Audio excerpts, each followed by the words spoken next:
Is everybody happy? I'm very sorry for the delay, but we didn't have the proper equipment, and we do have it now. Thanks to the convention people who brought it over. Yeah. Okay, all of you are going to be on videotape tonight. We've got video, as long as you get what? Scale. Oh, scale. They're going to be passing around the video releases in a minute. So any questions that you have are going to be recorded for posterity and will be posted on the internet. So if you don't want to be on the internet, don't stand up. I'm Zaina Ireland. I'm the president of Digitrax. This is AJ Ireland, my partner in crime. And he's the person who's the brains of the outfit as far as all the technical stuff. I run the administrative side and the marketing and all that part of it. It's a good combination for us. We've been doing it for quite a long time, for 19 or 20 years. And we're still married and still having a great time.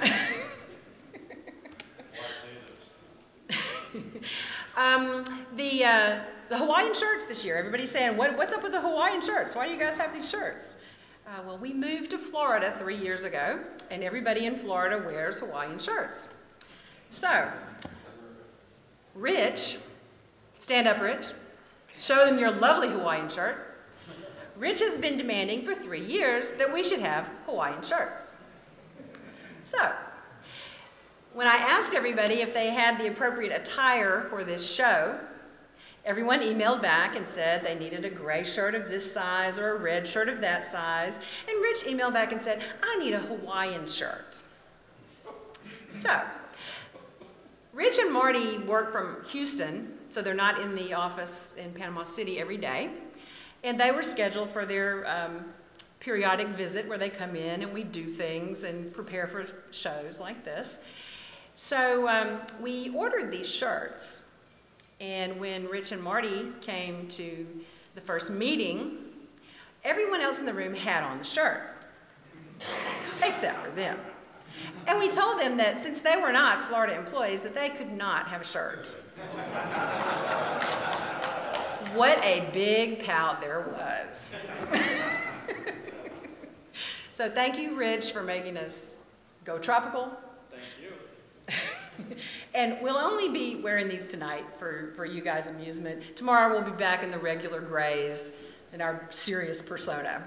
But this is more of a fun event for you guys, for our users. So thank you again for coming and welcome to the Digitrax User Forum. Ah, the pins. That's why you're all here. We know you're here for your pins. So the new pin is, show it. This just in. The reason we said this just in is because the pins were actually shipped to us here because when the manufacturer built them the first time around, there was something wrong. So we only just got to see them today. We hope you like them, and we're going to hand them out. Everybody feel free to take one. And if your friends are jealous that they didn't get one, we'll be giving them out in the booth tomorrow as well. Hopefully, those of you that have collected them over the years will add this to your collection, and you will continue to enjoy them. Scott. Okay, the Yahoo group. How many Yahooers have we got here tonight? Lots of you, I imagine. Yes. Thank you all for keeping the group going and for being so courteous to each other. And thank you for not killing the new people that come on and ask the stupid questions. I think you all realize there are no stupid questions, only questions. So keep up the good work and hold your heads high because it's a good group and we're very proud of you guys and the things you do out there on the internet. We don't monitor the group. That way you're free to say whatever you want to. So if you have complaints and you want to talk badly about us, that's okay. Not really. Scott. Your dealers. How many dealers have we got here? 1, 2. I think there were some other people that were dealers that were here. Support your local dealer. We support your local dealers. We do not sell direct to you guys because we think that dealers can do a better job of that.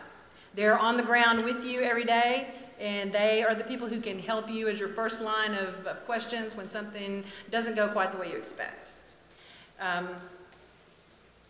Go to the Digitrax website, and they're all listed by state, and you should be able to find somebody that can help you. If you can't find a dealer on the website, you can call into the office, and we will help direct you to a dealer that can be helpful to you.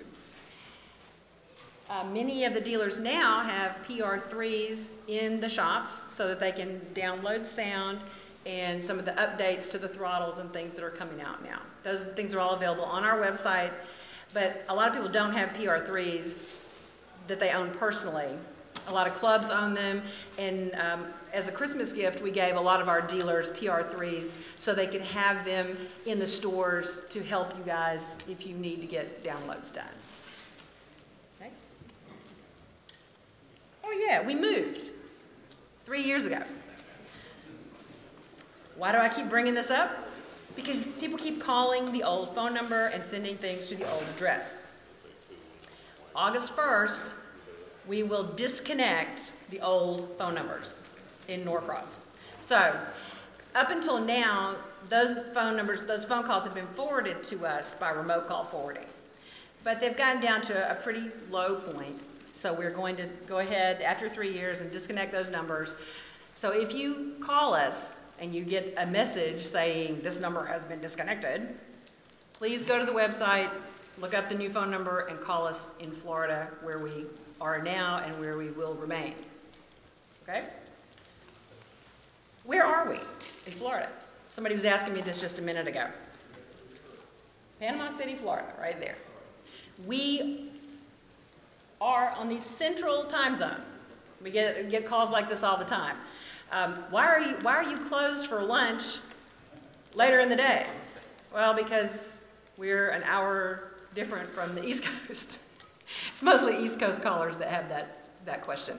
The people from California are happy about that because we're open later than most of the East Coast companies that you might be dealing with. So, Panama City, Florida, right there.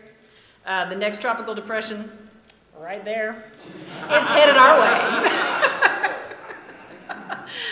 Yeah, I was looking at I think it's TD2 is what it's been designated, and this morning it was at a 10% chance of becoming a hurricane within 48 hours.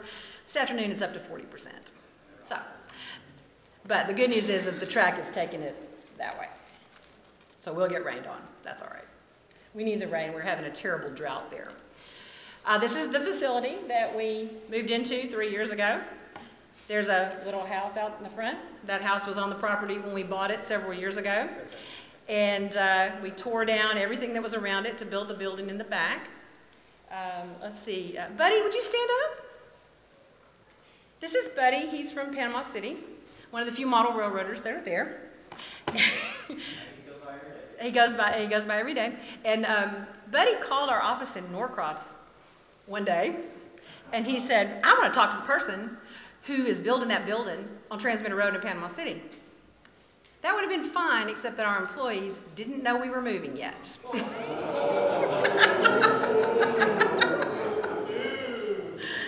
Yeah.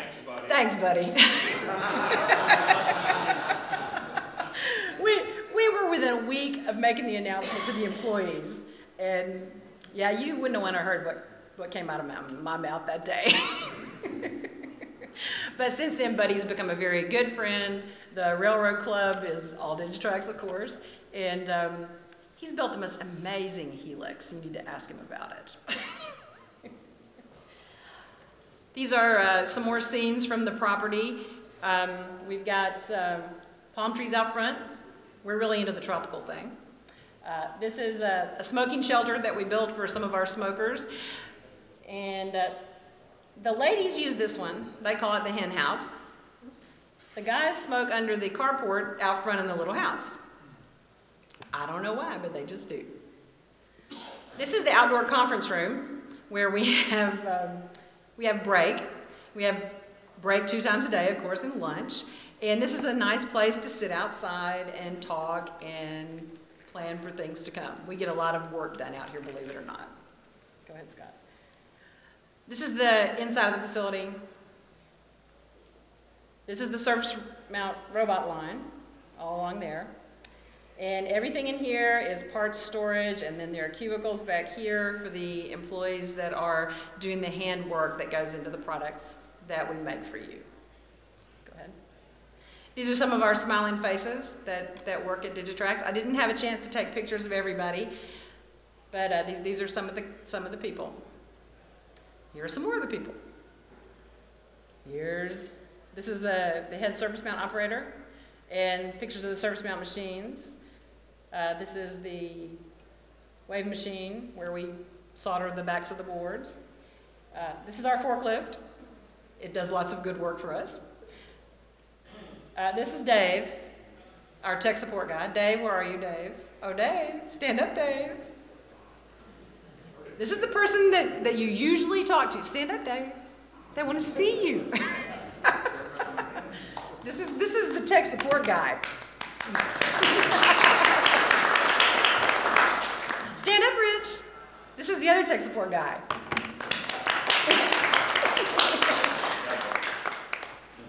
Thing 1 and thing 2. Thing 1 and thing 2? What? There's shirts they actually have shirts that say thing 1 and thing 2. So ask them about that. Administration. This is another one of our departments. And before we go to AJ's office, we also have a graphics department where thing 3 works. So this is Scott. He's our graphics person, our designer. Stand up, Scott. They want to see you. Scott's doing some very important work for us right now, but we're going to get to that in just a minute. In addition, I didn't take pictures of our sales staff. That's Marty. Stand up, Marty. You're not going to get away. And Latifah. Stand up, Latifah. Pardon? Who's working? Well, all those people that you saw in the pictures. These guys are all out here, but believe me, they have cell phones and they have computers. They're fully connected. We're connected. They're connected. The ladies in the office are very good at backing them up when they're out of the office. They check their email for them, enter all the orders from the dealers so that we don't fall behind. But they are here so that you guys can meet them and ask them questions and, just get to see the faces of Digitrax. We've got 24 employees at the moment, so this is just a small part of everybody that's actually on staff. This is AJ's office. Yeah, it looks pretty messy, huh? Actually, this was taken... Is it still that neat? No. This was taken like 2 years ago. I couldn't get in there to take another picture. You can't even get in the door now. It's bad. AJ, for those of you that don't know, AJ has a reputation for being a sort of a messy person, but he's pretty smart, so we can let him get away with that. Okay, Scott.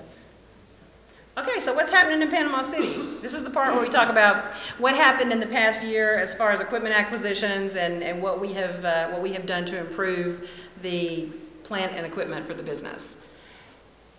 We have new in-house test facilities for CE. Sunning well. This includes RF immunity test equipment. This is for doing the radio products that we're doing now and the new radio products that we will be doing in the future. It was a rather expensive lab to install, but it's going to allow us to do things faster and better, not only for CE, but also for FCC for the United States, for the Japanese market, and also for Australia, New Zealand, South Africa, everywhere, all over the world. And we've also installed a new video studio with a professional quality video camera. It's a quiet room with padding on the walls. Scott works there with the padded walls. Dave goes in there with him and they film things, and pretty soon you're going to see some videos coming from us. We've just gotten started with this project, but we do have the equipment in place, and we think that's going to be a big help to all of you who always say that the manuals are too hard to read.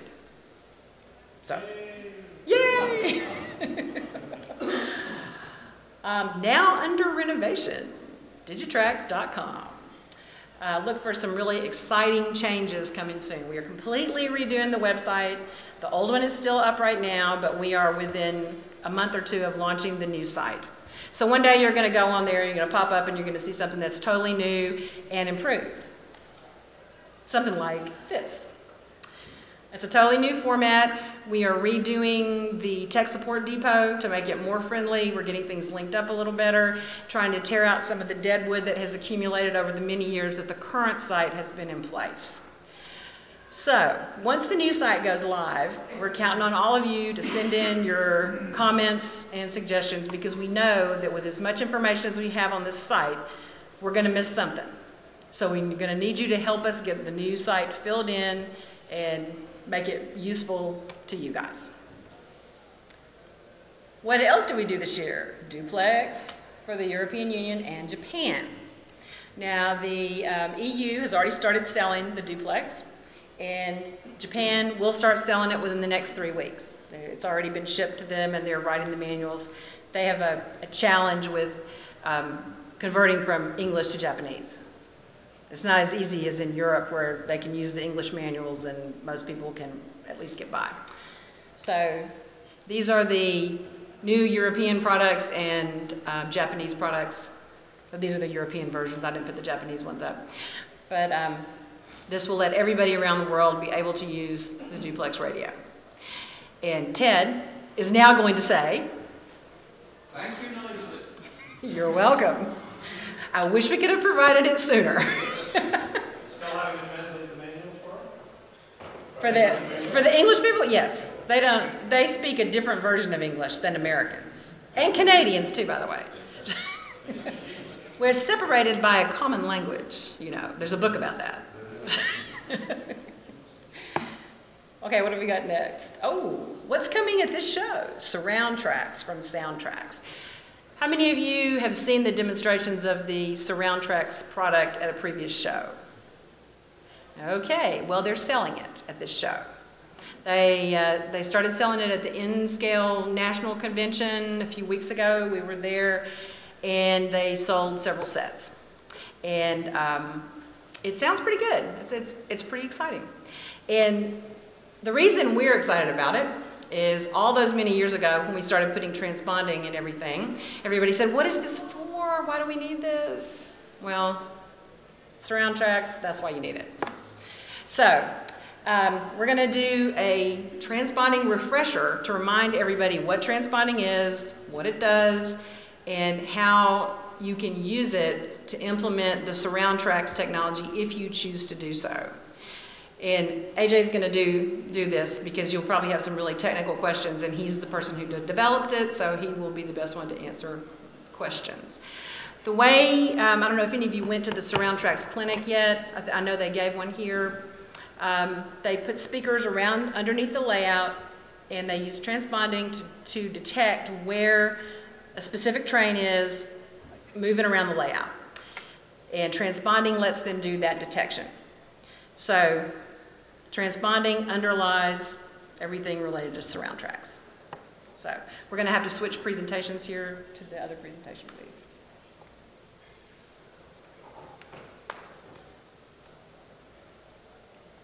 Not that one.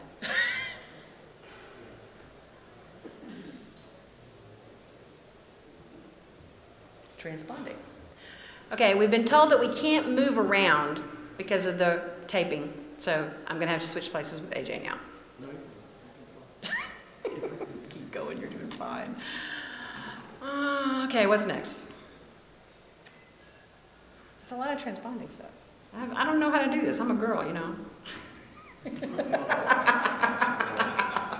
Oh, that's not going to get me anywhere, is it? Okay, so transponding. It's an area detection technology. And it gives you feedback into your LocoNet system. The transponders are installed in your locomotives or rolling stock, anything with pickups from the track. And those transponders create small current pulses that are picked up by the transponder detectors that you install around the layout. How am I doing so far? All current production Digitrax decoders are transponder equipped already. So if you've got a decoder that was installed in your locomotive in the last, say, 10 years, it's probably already got transponding in the locomotive. Too bad, you bought a Challenger and you never installed it. But that was 20 years ago. We're talking about 10 years ago. You Kiwis need to get over to America more often. He told me he had bought one of the first systems we ever sold and it didn't work because he never installed it. It won't work unless you install it, sorry. And we can't install it for you because we'd have to go to a lot of places. And we like Florida. Yes, we do. Decoders made by other manufacturers and earlier model Digitrax decoders do not have transponding. It was a technology that we developed, as I said, about 10 years ago. So anything before that's not going to have transponders in it. Now you can resolve that problem by installing a transponder in addition to the decoder that's in the locomotive. That would be a TL1 or a TF4 are the current transponders. Those can be added. Those also will add additional functions for additional lighting if you would like to have that. You can also add transponders to any rolling stock that you want to add it to as long as it has pickups from the track. Now the transponder detectors that are installed on the layout detect the pulses from the transponders, and they feed it back into the LocoNet system and into the surround track system, so you will know where the locomotive with the transponder installed is on the layout. And that lets the surround tracks filter that information and figure out which speaker under the layout to put the sound out of so that you can hear it. What you need is a BDL 16 series block detector to host 2 RX4 quad transponder detectors, and with this configuration you can run 8 transponding zones. The surround track system can support 6 transponding zones, 6 locomotives on the layout, so you'll have some extra transponding zones that you can do other things with. Scott? So when the transponder-equipped locomotive or rolling stock runs around the layout, you can do a lot of different things with that feedback. You can have it display on a panel that you have mounted on the front of your layout. You can have it display on your computer screen, which is what most people are doing. You can have it display in your DT400 series throttle. You can have the layout control software use it for layout automation. Some people are doing some pretty high-end stuff with this. Other people have not been interested to this point. And it is used by soundtracks to create a realistic sound system for the layout, which is why we're reviewing this now, because they're coming out with the new product. Each transponder that's installed has a unique address, and the transponder decoder can keep track of all those as they go around, the transponder decoders, sorry. Even if they're located in the same transponding zone. So you can have one zone, and you can have multiple transponders in there, and the system can keep up with that. Any questions so far? This is the basic stuff. Okay. Okay, the first problem I have, I use railroad companies to track everything, and I get ghosting in one area of the layout, I get the locomotive on the wrong track in another area, and it will only show the first locomotive. It doesn't scroll through and tell me all the items in that block that are on the transponder. I think that is related to the railroading company's software and how it's handling the transponding. Whose software will roll through and show all the, I assume it only works as it passes from one area to another. No, it works. All right. The transponding allows you to track in any zone any number of decoders by their, active address. Where do you get a program that will read that back? Well, I'm not sure what currently happens. I think the railroading company, I believe, can anybody correct me on that? How many active locomotives. It knows that there's, you know, half a dozen unique addresses in there, but I think it only displays one. I don't think the window's deeper. Correct, yeah.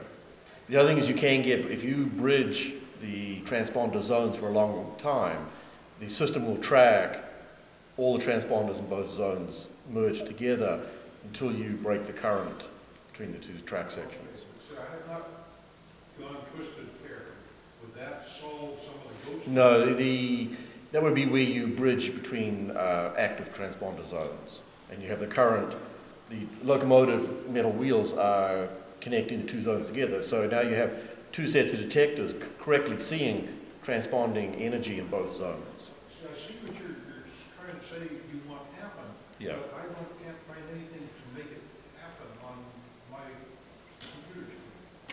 I can't find a program that will show me all the locomotives, all the... I don't know, we've seen some at some point, I just don't remember off the top of my head. Yeah, I thought they had, but I guess that hasn't. I think, New upgrade would do it?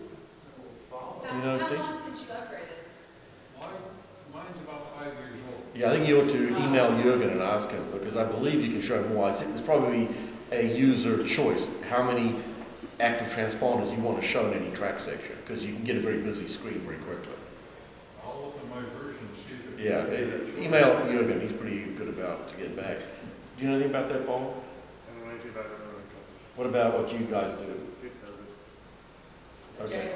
So JMRI, I understand, and Dasha, I know I've seen several programs, you know, bring up on the screen because the information is out there on the network, and anybody who's listening can see that. JMRI line feeder tells me all the codes and you want to see what shows there. I believe they have some app. Is that true, Jake? We'll talk after. Yeah. So let's talk after about that. So let's continue. That's too hard for me. Okay, so yeah, the transponders in all of our decoders, the transponder is integral inside the decoder. Generally, you know, it's going to be the address that the locomotive is. Where are we? You flipped up? Okay. Okay, so basically, you don't need new infrastructure with your boosters and your wiring. You just need to add the RX1 detector pickups on your track feed wiring and basically turn on the transponding capability in the Digitrax decoders and hook it up to an BDL168 type detector and you're off and running. That'll automatically put the messages on the network telling anybody listening on the network the decoder number and where it believes, which zone it is in presently. And that'll track it around the network. Basically, I think 5 years ago, I'm not sure where the railroading company was, but I know that there's a number of people using different programs that are using that. It's not for everybody, it's just a high-end type sort of application. Where are we? So basically, the BDL168s both have the ability to add the transponding if you want, but the other flip side of that is actually they have your basic detection sections, which are DC occupancy detection. And that obviously is a step towards doing signaling. And in fact, one thing I do remember about railroading company is they actually will, once they've identified a particular decoder in a section or zone, they will actually forward that information based on DC occupancy information once it knows it left a yard or a certain point. So the programmers can use any level of sophistication they want to track with a combination of transponder detection, which would be an area, or detection sections with DC occupancy. So we've seen both of those. Basically, we've had it out for what, 10 or 11 years, I guess, now at least, yeah. And the other thing that it can do, if you wish, is as long as you're in an instrumented or a transponding detection equipped zone, you can now do your operations mode readback automatically. It's totally transparent. Instead of telling you can't do it, all of a sudden the system will automatically respond with the